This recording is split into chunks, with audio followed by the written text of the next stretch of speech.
chers compatriotes, demain, mercredi 15 février, le Parlement européen votera pour approuver ou refuser le traité de libre-échange entre l'Union européenne et le Canada. C'est le traité appelé CETA. Ce traité a été conçu sur le même modèle que le traité transatlantique, le célèbre TAFTA. C'est un traité très dangereux, pour plusieurs raisons. Il détruira de nombreux emplois en France selon plusieurs études universitaires. Il supprime la quasi-totalité des droits de douane sur les produits échangés entre l'Union européenne et le Canada. 93% des droits de douane sur les produits agricoles seront supprimés et les contingents disparaîtront progressivement. Même les AOC sont mal protégés, contrairement à ce que prétendent les promoteurs du traité CETA.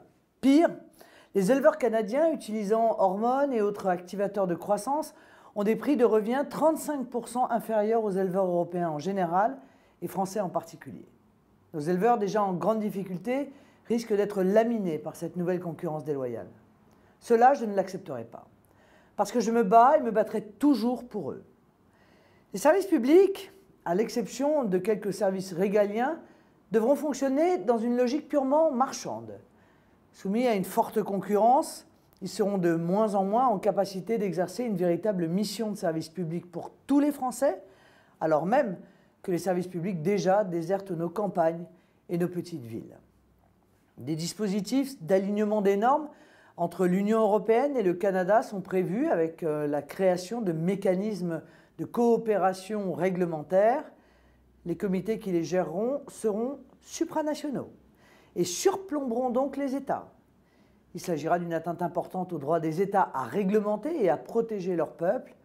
Visiblement, pour l'Union européenne, les profits des multinationales comptent plus que la protection des citoyens et de l'environnement. Afin de verrouiller les normes et dans le seul intérêt des grandes entreprises, le traité CETA créera un tribunal d'arbitrage. Les multinationales pourront attaquer les États devant cette justice privée si de nouvelles réglementations ou normes leur déplaisent.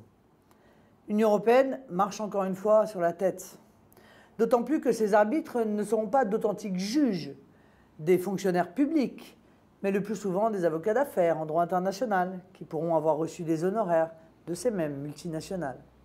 Ce sont eux qui rendront la justice.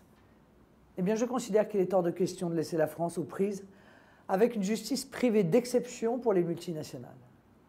Notre souveraineté sera donc terriblement amputée. Elle l'est déjà par la négociation même de ces traités.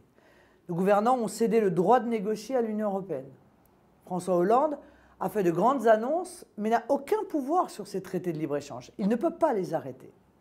Contrairement à ce qu'il feigne, M. Fekl et Hollande n'ont en réalité aucun pouvoir sur l'engagement de la France dans ces négociations.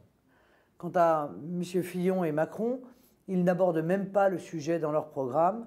M. Macron n'ayant pas de programme du tout, ça n'étonnera personne. Pour eux, c'est fini, la France n'existe plus sur la scène internationale. Dans leur esprit, laissons faire l'Union européenne, véritable dépositaire de notre souveraineté commerciale.